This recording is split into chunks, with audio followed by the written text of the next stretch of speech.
o tuna kanom na lai hi durlui lei thlen hma chi kha nia ei report na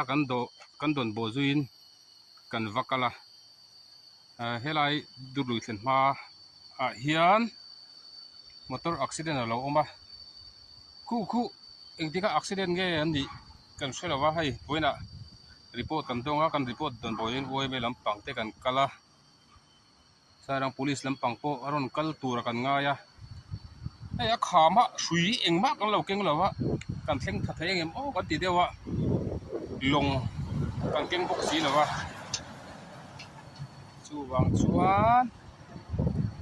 ti em ba kan lak don ni a chuwa khuan chuwang an lo om lo ko kan hrelowa kan fin fia thei tat lawa hi fin fia ngei kan tum masadona driver te hi an him nge him lo pawh kan chiang lo ni